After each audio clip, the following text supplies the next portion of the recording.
A polite comment, please, please, please tell Jeremy Vine to stop doing that now. Right, that wasn't me. I have to distance myself from all these kind of blog comments.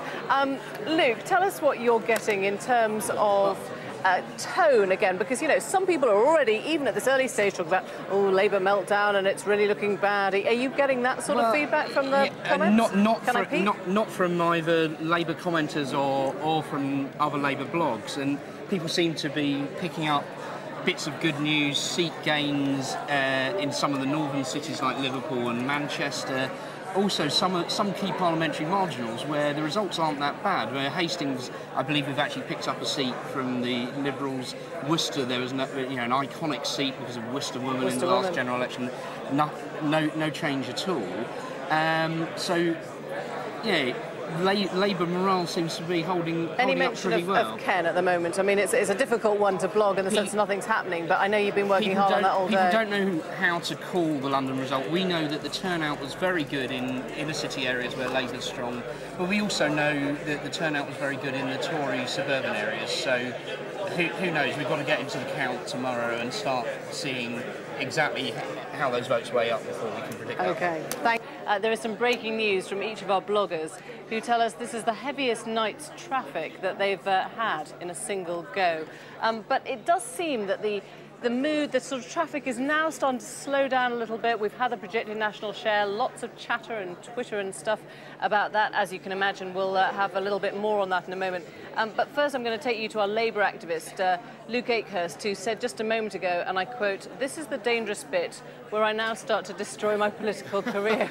Do let us help you, Luke. What are you writing? Oh, thanks for that. Well, I was going to write a more reflective piece because I've been doing, talking up some of the good results Labour's had in places like Liverpool and Oxford, but it'd be foolish to pretend this hasn't been a difficult night, and a lot of councillors have lost their seats, and that's a great shame. And I think we need to think about why that's happened.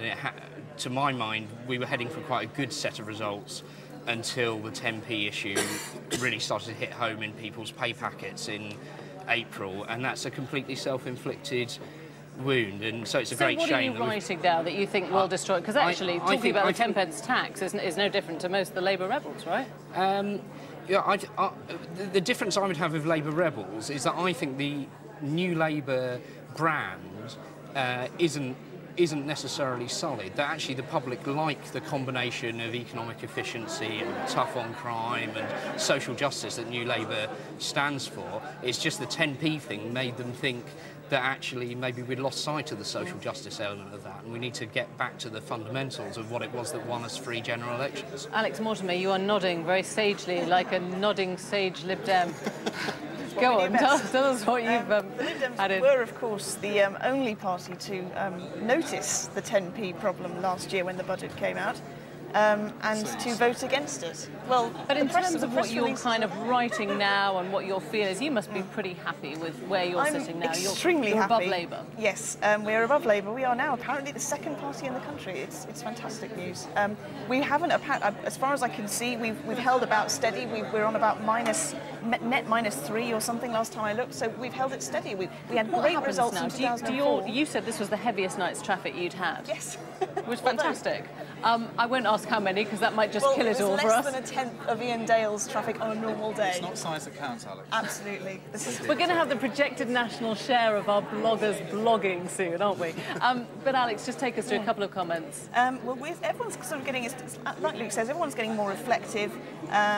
Someone on Lib Dem Voice is sort of wondering whether Conservative Home, which is the sort of Conservative hub, although it's not an official party site, Conservative Home had called it for Boris, as I think Ian blogged earlier, called Boris for mayor. And Lib Dem Voice, people are wondering whether that was wise, might they look a little bit silly? So that's sort of one thing that's going on. Okay. Someone else has summed up a good. This is how the night has been for Labour. Poor Gordon. He lives in a Lib Dem constituency. His country is governed by the SNP, and his city is about to go Conservative. I think that's what Fraser Nelson said to me a minute ago. Ian, Is there any Tory crowing by any chance? I think people are trying not to crow, but obviously I think this is probably the best Conservative night since 1968 when there was another Labour wipeout. So there's a lot of very happy people on sites like Conservative Home. But a lot of people are questioning what the Tories would have to do to satisfy Michael Portillo, because we've been hearing the interviews that he's done with you, and he clearly lives on a different planet to the rest of us. Well, he doesn't, to be fair, call himself a Tory anymore. He calls himself a broadcaster. Well, he should remember the party that made him, perhaps, because it's really weird when he says, oh, 44% isn't good enough. He must be the only Tory in the country that thinks that. But what are the Tories doing now? I mean, David Cameron's gone to bed happy, presumably. Are your guys tailing off now? Is this where you get reflected? Yeah, I mean, people are obviously moving away. I suspect your viewing figures will are probably declining at the moment too. And I think people their minds are turning to tomorrow and what's going to happen in London, because frankly, that result will eclipse anything that's happened tonight, because if the Conservatives win that, it's a clean sweep. It is the biggest story in town, isn't it?